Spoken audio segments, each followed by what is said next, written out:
பாகிஸ்தான் அரசின் கட்டுப்பாட்டில் பலுசிஸ்தான் கை நழுவி வருவதாக அந்நாட்டு முன்னாள் பிரதமரே கூறியுள்ளார்.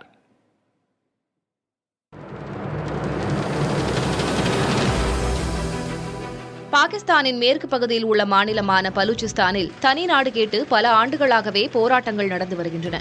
அண்மையில் பாகிஸ்தான் ராணுவ வீரர்கள் சென்ற ரயிலை பலூச் விடுதலைப் படையினர் கைப்பற்றி பலரை கொன்றது பெரும் பரபரப்பை ஏற்படுத்தியிருந்தது.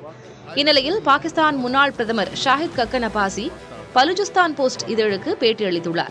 அதில் பாகிஸ்தானுக்கு எதிரான மனநிலை பலூச்சிஸ்தானில் அதிகரித்துள்ளதாகவும், குறிப்பாக அமைச்சர்களுக்கும் உயரதிகாரிகளுக்கும் பாதுகாப்பு இல்லாத நிலை இருப்பதாகவும், இருட்டிய பிறகு பலத்த பாதுகாப்புடன் மட்டுமே வெளியில் செல்லும் நிலை இருப்பதாகவும் ஷாஹித் கக்கன் அப்பாசி கூறியுள்ளார்.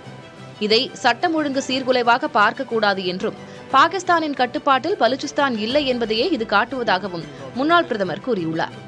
பலூச்சிஸ்தானில் விரல் விட்டு எண்ணக்கூடிய அளவு மட்டுமே அரசுக்கு எதிரான கிளர்ச்சியாளர்கள் இருப்பதாக ராணுவ தளபதி ஆசிம் முனிர் கூறியதும் அங்கு கோபத்தை கிளறிவிட்டுள்ளதாகவும் ஷாஹித் கக்கன் அப்பாசி கூறியுள்ளார்.